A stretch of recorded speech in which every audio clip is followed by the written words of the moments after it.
Je m'appelle Maxime Auguste.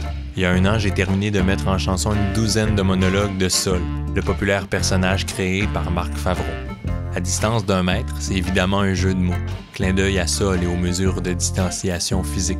Mais plus que ça, à distance d'1 mètre, c'est surtout une rencontre musicale avec des artistes qui ont eux aussi mis en chanson des auteurs et des poètes, des artistes qui m'ont inspiré par leur démarche. Aujourd'hui, je reçois Sylvie Paquet. Cette pause où se refait le vol replié, c'est elle pliée qui contient le départ mûrissant et la mer en son mystère baignée. Ce silence de mes pas, ce rêve qu'ils font, appui léger de la danse future et la mer en son mystère baignée, baignée. Ton absence, grande plaine autour de moi, ton absence, lieu nu et captif. Ton absence, grande plaine autour de moi, ton absence. Tes mains invisibles et coupées s'y promènent lentes et toujours, mais vite.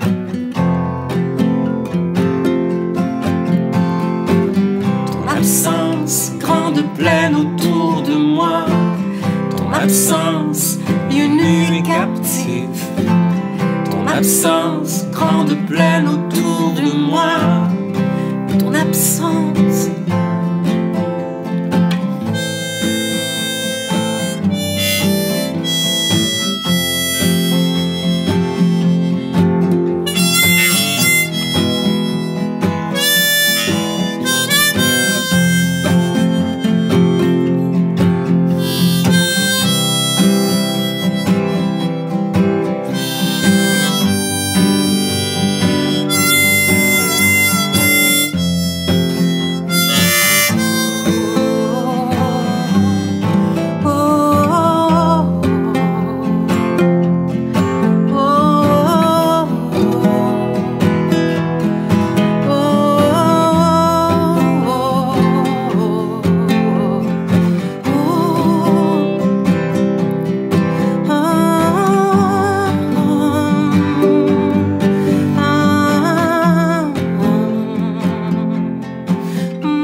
Où se refait le vol replié, c'est elle pliée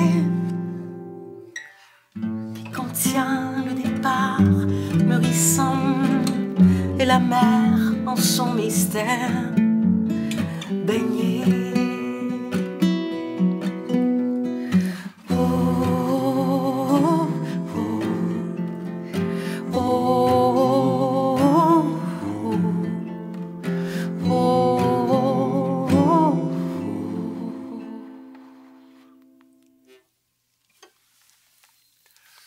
Bonjour Sylvie! On l'a fait! Oui, on l'a fait! Bonjour Sylvie! Bienvenue! Bonjour! Bienvenue à distance d'1 mètre, Sylvie. Oui. Je suis content de te recevoir, coup de théâtre. En fait, t'es plus qu'un maître, t'es une maîtresse aujourd'hui.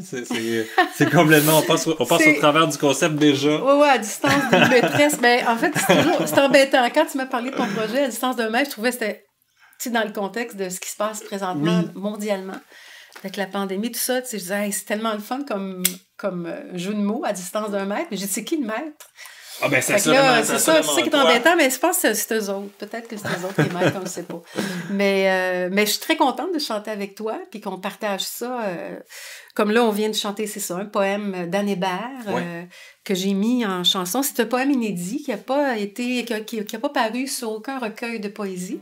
Mais quand j'ai fait mon projet Terre originelle en 2016, j'ai fait une douzaine là, de poèmes. Mais j'avais envie je trouvais que ce poème-là pouvait être bien à chanter à deux, comme ça, chanter avec toi. Ben oui, c'était super agréable à faire. Est-ce que tu veux m'expliquer un peu comment t'es venue l'idée de travailler sur Anne Hébert? D'où est-ce que t'es venue l'inspiration? Est-ce que toi, t'étais une fan d'Anne Hébert avant de commencer à chanter ses poèmes? Comment c'est arrivé, cette histoire? En fait, je connais Anne Hébert, comme beaucoup de monde connaissent Anne Hébert. C'est quand même une de nos plus grandes écrivaines, hein, romancière et aussi poète. Mais ça a commencé vraiment parce que c'était vraiment le projet, tu sais, les 12 hommes rapaillés avec Gaston Miron. Puis je connais tout ce beau monde-là qui ont participé à ce projet-là. Il y a Chloé Sainte-Marie qui a chanté Gaston Miron aussi avant ça. Puis en assistant, puis en aimant cette proposition-là, je me disais, y a-t-il une femme poète qui mériterait d'être célébrée, entre guillemets, tu sais, d'être mise en chanson? Ouais. Puis là, c'est là que j'ai pensé à Anne Hébert. Puis là, je me suis mis vraiment dans cette poésie. Puis là, ça a été un coup de foudre tout de suite, l'intensité. C'est intense, la poésie d'Anne Hébert, mais ce qui était bien, puis après ça, il fallait avoir les droits, demander aux ayants droit pour pouvoir faire ce projet-là. Mais j'avais beaucoup avancé le projet. J'avais même peur qu'on me dise non. Tu sais, tellement j'étais dedans. Là, il fallait que je le fasse. J'ai fait tout le projet, puis vers le 3/4 du projet, avec la compagnie de disques, là, on s'est occupé d'aller chercher les droits, mais je me trouve privilégiée d'avoir pu faire ce disque-là, Terre originelle, vraiment. Ah oui, est-ce que donc ça a été un défi d'avoir accès aux droits, là? Par exemple, moi, je travaille sur Marc Favreau, puis heureusement, pour moi, la famille de Marc est encore... ses ayants droit, son garçon et sa fille, Patrice et Marie-Claude, sont en vie. Je communique avec eux de temps à autre. Mais pour toi, ça a dû être complètement différent parce que, bon, Anne Hébert, les droits appartiennent à des éditeurs. Anne Hébert nous a quittés en 2000, donc c'est sûr que les ayants droit, il a fallu aller demander, mais aussi quand on choisissait des poèmes aux éditions du Seuil, par exemple, il y a Les Songes en équilibre, c'est ici au Québec, mais ça dépendait de Boréal, donc il a fallu aller, quand il y avait des poèmes qui étaient déjà publiés dans des maisons d'édition, il fallait demander les droits et quelquefois payer, même pour faire le livret de poésie, tu sais, parce que moi, j'ai changé un peu. C'est ça que je voulais parler aussi avec toi, parce que toi, tu t'as mis Marc Favreau. Toi, c'est pas de la poésie que tu as mis en chanson, mais c'est bien des monologues. Et c'est ça. Et ça, c'est vraiment autre chose. On est proche, mais c'est pas tout à fait la même chose. Oui, pour l'instant, c'est un peu un scoop. Finalement, les capsules à distance d'un mètre servent aussi à partager mon travail sur Marc Favreau. Donc, officiellement, ça va être les premières fois que mes pièces adaptés des monologues de Marc Favreau vont passer comme ça sur les ondes intersidérales. C'est probablement assez différent parce que en poésie, j'imagine que les textes d'Anne Hébert avaient un certain piétage. Et bon, les monologues, c'est quand même, on va appeler ça de la prose au sens large. Quoique Marc, en personnage de sol, les présentait sur scène, donc il y avait un rythme quand même. Moi, je ne me suis pas retrouvé démuni face à ça, sauf que c'est sûr que ça amène d'autres défis. Toi, est-ce que tu as pu vraiment compter sur le piétage à l'intérieur des poèmes d'Anne Hébert quand tu les as mis en chanson, ou ça a été quand même un travail ardu de trouver les mélodies à travers le texte? Ça peut vraiment dépendre des poèmes. Il y avait des poèmes où il y a toujours un rythme puis un souffle dans chaque poème, mais en fait, le défi, c'était surtout de ne pas briser le poème, de ne pas l'entamer, le maganer, entre guillemets, c'est-à-dire de ne pas passer à côté, donc d'être à son service. Puis c'est sûr que quand, comme auteur-compositeur, tu as ta voix, mes mélodies, après ça, les arrangements, les gens avec qui j'ai travaillé, Philippe Brault, Yves Desrosiers, qui ont réalisé, c'est des gens de talent, mais l'idée, c'était vraiment d'appuyer, c'est vraiment d'être au service du texte, mais il y avait des poèmes où vraiment, il y avait pas de rythmique, c'était plus de la prose. Alors, moi, j'y suis allée vraiment d'une façon instinctive. Tu sais, j'ai pas analysé le poème en disant, OK, là, c'est tant de vers, là, ça fait ça. Moi, je regardais, il y avait des poèmes qui me parlaient, puis c'est un travail sur quasiment 6 ans, 7 ans. Là, tu sais, je faisais mes disques à moi entre ça, fait que j'ai pris le temps d'avoir un coup de cœur sur un poème, puis là, d'essayer des musiques, mais à chaque fois, il y a vraiment une musique qui montait à chaque fois, puis je me posais pas de questions. Donc, c'est un travail plus instinctif, mais c'est sûr que c'est pas la même chose comme quand je travaille avec un parolier, où là, les structures sont beaucoup plus... c'est plus placé, tu sais, mais c'est ça qui est le bien du langage de la poésie, je pense. C'est vraiment, ça nous sort de quelque chose qu'on s'attend à entendre, une phrase qu'on s'attend à entendre, des images créées qui nous donnent des sensations. Oui. En fait, puis Marc Favreau, c'est pareil. Je veux dire, lui, il créait ça avec une rythmique, puis toi, tu le fais en faisant de la chanson. En tout cas, moi, je te trouve bien bon, parce que moi, j'ai pu scoop, j'ai pu en entendre quand même. Oui, c'est ça, parce qu'on a travaillé ensemble sur ça. Tu as officiellement été ma mentor pour vrai. Là. Oui. On s'est rencontrés à plusieurs reprises pour ce projet-là. Oui. Mais c'est sûr que ça amène différents défis. Moi, pour plusieurs des monologues, il a fallu que j'adapte les monologues de façon à en créer un texte de chanson, parce que à la base, c'est ça qu'on présente. Donc, on présente la chanson. Il faut qu'il y ait quand même une forme. Gilles Bélanger a fait ça avec l'œuvre de Gaston Miron. Là. Il a fait un peu ce qu'on appelle dans le jargon du Tetris. Là. Des fois, des places, des blocs de mots. J'ai eu une conversation à un moment donné avec Gilles, puis il l'a fait avec Chloé au tout début aussi. Il a beaucoup composé des musiques pour plein de poètes avec Claude Sainte-Marie, mais c'est ça qu'on se disait, c'est que souvent, il n'y a pas de refrain, tu sais. C'est pas OK, non, refrain, mais souvent, il faut être capable d'aller se poser sur une phrase, comme tantôt, tu en as fait ton absence. Tu sais, ça revient, lieu nu et captif. J'ai repris ce vers-là, puis j'en ai fait un refrain. Donc, on l'a répété juste pour que l'oreille puisse, la personne qui écoute, se poser, puis se reposer un peu de toujours des images, parce que c'est pas si exigeant, la poésie, en fait. Parce que celle qui est très, très bien faite, c'est pas exigeant, c'est juste qu'il faut se laisser aller, mais il faut, comme ça, tu sais, essayer de faire une chanson, quand même, avec ce qui était un poème. Mais poème et chanson, on est proches. Oui, c'est ça. Quand même proches. Il y a quand même une grande proximité entre les deux, puis est-ce que tu dirais finalement que ton expérience en chanson t'a servi, ou même l'inverse, est-ce que d'avoir travaillé les poèmes d'Anne Hébert te servent présentement dans la production de ton prochain disque? Est-ce que tu vois un lien? Est-ce que cette expérience-là, est-ce que tes expériences passées ont nourri ce processus-là, ou est-ce que même le processus en tant que tel de Terre originelle avec Anne Hébert t'a donné des idées pour la suite de c'est sûr que quand tu entres dans un univers comme toi, tu es là-dedans, là, tu fais tes chansons à toi, mais là, tu es dans l'univers de Sol, Marc Favreau. Mm-hmm. Quand tu entres dans un univers comme ça, je pense que j'ai été happée par cet univers-là, puis en fait, c'était même difficile d'en sortir. Okay. Alors, oui, c'est sûr que c'est toujours une expérience. Quand on avance, on essaie de faire des meilleures chansons, on essaie de toucher une honnêteté et une sincérité dans l'intention de ce qu'on a envie de présenter, d'offrir aux autres. Mais à un moment donné, j'aimais tellement ça, la poésie, que je me suis dit, comment je vais faire pour chanter juste une chanson normale, tu sais.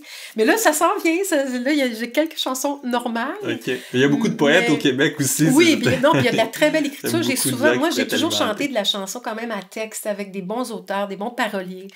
Mais il reste que ça a été même difficile d'en sortir, tellement que dans mon prochain EP, il va peut-être y avoir un autre poème d'Anne Hébert, un autre inédit, parce que je veux pas non plus en sortir, mais je veux dire, surtout pour continuer artistiquement, là, c'est une bonne chose. Puis aussi, je me suis exercée avec, justement, Chloé Sainte-Marie, qui m'avait fait des demandes où j'ai mis en musique Roland Giguère. Ouais. Patrice Desbiens, j'ai pu Saint-Denis Garneau, donc c'est elle qui me demandait poème après poème, je les mettais en musique, puis elle aimait ça, fait que ça m'a donné confiance. Okay. Tout ça pour dire que c'est un exercice, tu sais, j'ai fait ça, puis elle a pris 9 musiques pour son projet à la Croisée des Silences, puis il y a Yves Desrosiers qui a fait des musiques aussi. Fait que là, c'est ce qui m'a donné le courage de dire, écoute, essaie de vraiment d'avancer sur le projet Anne Hébert. Alors, je pense qu'il faut s'exercer, puis essayer, puis y aller avec son cœur, mais on y va avec tout notre être, hein? Oui, c'est ça, d'y aller avec... Tout ce qu'on vit. Avec le feeling, puis le ressenti. Tu as parlé d'inédit, de texte inédit. Comment tu as déniché ces textes-là? Parce que c'est quand même un apprentissage, au sens où, des fois, on retrouve l'entièreté de l'œuvre d'un auteur à la bibliothèque, et c'est pas si compliqué d'y avoir accès, mais les inédits d'Anne Hébert, c'est où? En fait, c'est caché en dessous de son oreiller Non, je connais pas.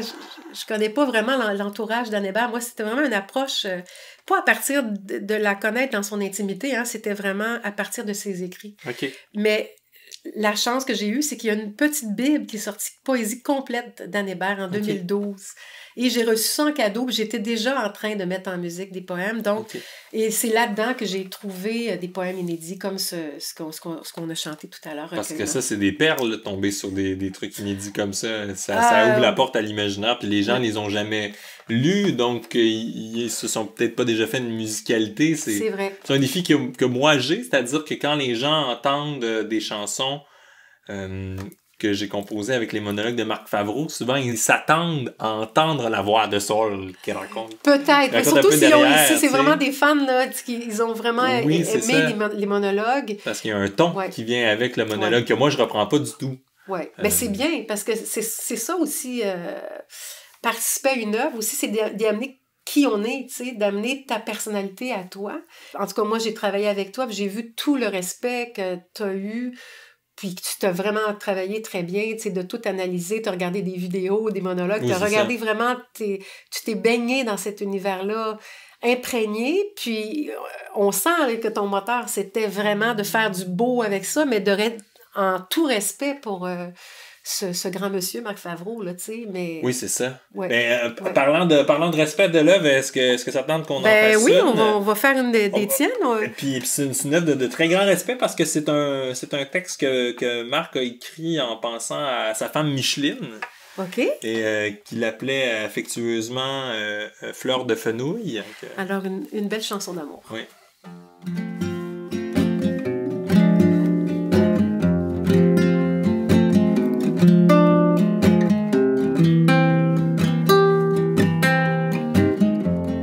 Quand tu t'abeilles pour être belle, quand tu te piques d'être la rose au bois, sans épinette, amante poivrée, parfait parfum, fine farine, fleur de fenouil. Quand tu arrives, c'est le bouquet. Ne change pas, reste pour moi. Celle de la mer, celle de la terre.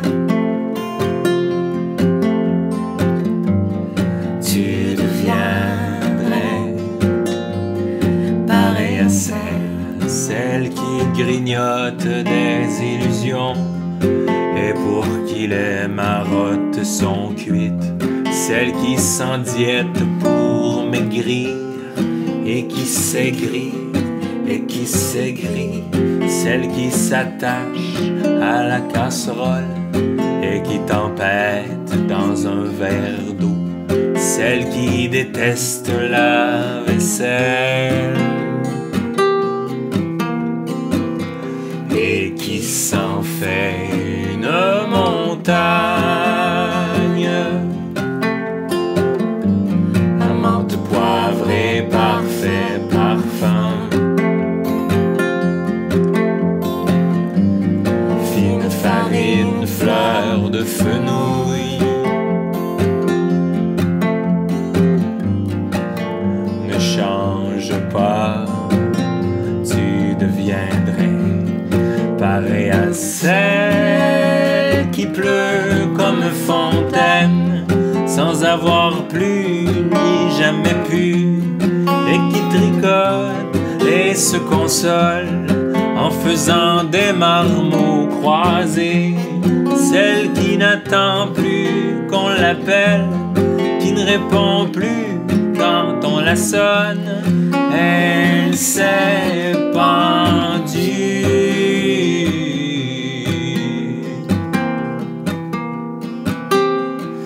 au téléphone.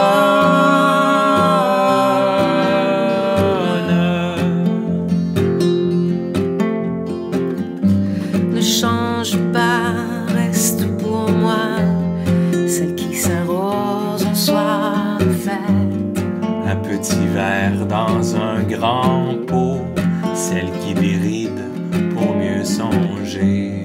Songer à qui? Songer géranium. Menthe poivrée, parfait parfum. Fine farine, fleur de fenouil. Ne change pas, reste en bouquet.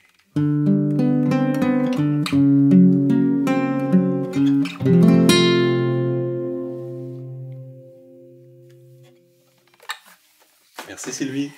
Mais ça me fait vraiment plaisir, c'est très beau. J'aime ça. C'est pas évident.